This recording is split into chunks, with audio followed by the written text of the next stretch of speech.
Hey, what's going on, folks? Just wanted to make this quick training video to show you guys on how the moon phases play a big part in the market. You can see right here that there was a full moon on April the 2nd right here, and as you see on that day, it was definitely red, but after that, price just rallied up. What I have to tell you is that when this full moon was actually in Libra, and Libra is actually what we call a balancer. So if price is, see how price dropped a few days, actually a day before the full moon hit, there was an imbalance in the marketplace. And so when there's an imbalance and the moon is in, the full moon is in a Libra, it acts as a balancer and it'll balance it right back out to where price was previously and it'll continue on. So currently right now, we are actually in a new moon in Aries. So we go to the new moon right here. We are in Aries. And Aries has a lot of fair value gap setups. So you have to pay close attention. If you haven't gotten a free guide on to be able to look and see what those setups look like, you can go to the link underneath this video and go ahead and go into my stand store and grab the free guide in order to see those fair value gap setups. But if I go down to a lower time frame, let me reset the chart.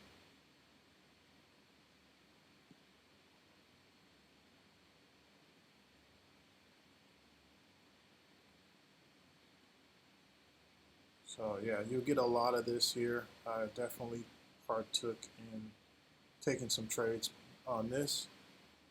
You see there was a fair value gap right here. It's another fair value gap back here, but we want to pay attention to this fair value gap right here. And even if you go down, as long as you know the bias is from the 1 hour and the 4 hour. If you know it's bullish or bearish, then you can look for those fair value gaps. Also took this 1 minute fair value gap right here. It got down to the 1 minute time frame. I went ahead and took this trade as well. So if you don't know what a fair value gap is, it's basically when there is a gap in the market. If you look back on the previous candles right here, if you look, it's whenever, say this candle, let me take this off. Let's say this candle right here went down and touched this wick right here. So you have to look 2 candles back. Once you look 2 candles back, if that candle, let's say we're going bullish, which we are in this point, this candle comes down and touches this wick, then it closes off this little gap. That's why I have a fair value gap marked off right here. See, but if you keep on going up, each one of these wicks keep touching the tops and closing out. There's no gap in between all of that. Here's another good example. This wick right here never went down and touched the top of this wick, so therefore it created a gap. This wick right here never came down and touched this gap, this wick right here, so it created a gap. So you can see that this candle right here closed off the gap, that the fair value gap that it created with this candle right here, and it bounced off this fair value gap, and you just kept on going.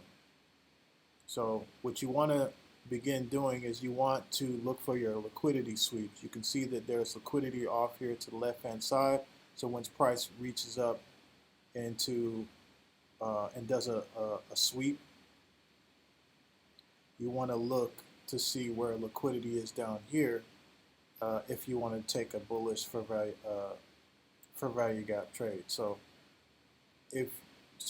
basically price came down, took out this liquidity here, and then you're looking for a entry shortly after liquidity gets swept. Not too early, but you want to look for a fair value gap to form. Once the fair value gap has formed, then you want to take the trade and ride it out.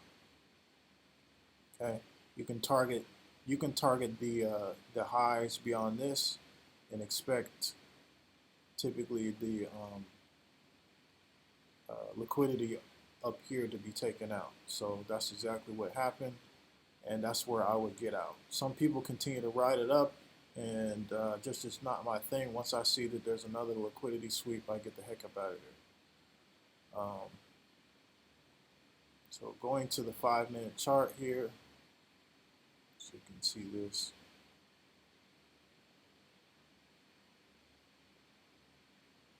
Let's see another.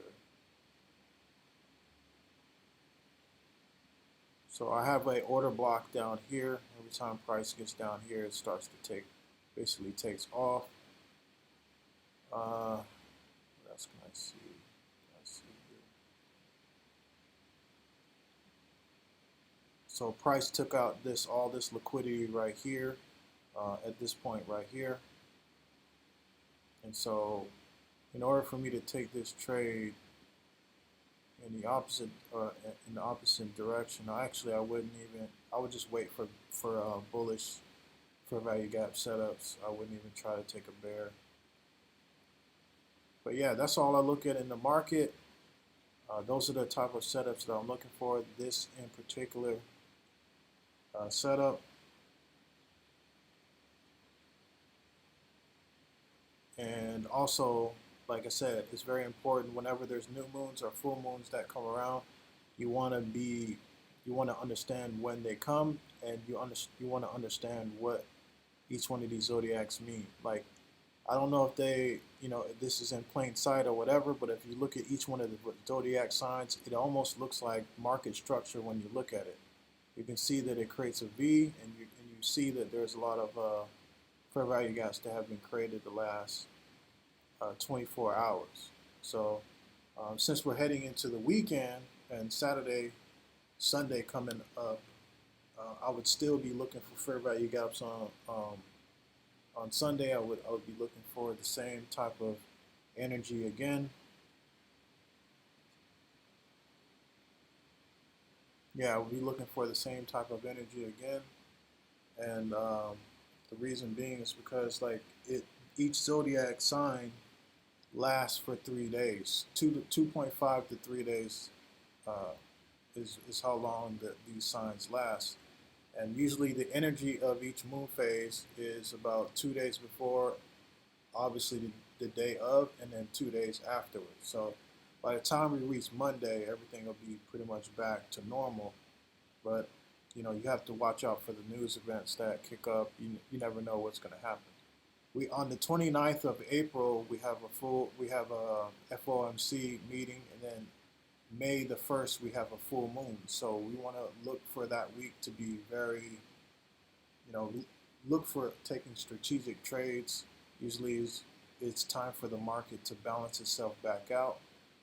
And so we can look to, wherever the market structure is at that point, or 2 days before, or even sometimes I look back about 3 days before a full moon or a new moon hit to see, what we're going to be dealing with in addition to the news events that are hitting at the same time. Because the news events give you an indication of what time that market's going to shift. And it's usually, like I said, it's ahead of these new moons or full moons. Especially when it's in front of a full moon. Full moons have a lot more volatility than the new moons do. So if you enjoyed this breakdown, I have a mastermind with a bunch of training videos where I break this down completely, so you understand exactly what you're getting yourself into whenever you're in the market. If you were always confused about why the market is doing whatever X, Y, Z at whatever time, these indications running through the new moon and the full moon give you a real good breakdown, along with Vedic astrology. So these are just confluences. If you already know market structure, it's definitely going to help you. If you don't know market structure, I teach you about market structure as well. All of my courses are inside of my mastermind as well. But if you want to just learn about fair value gaps, there's a link right below this video as well for you to go ahead and access that. Other than that, if you have any questions, go ahead and comment in the comment section of this YouTube video, and I'll do my best to answer those in an orderly fashion.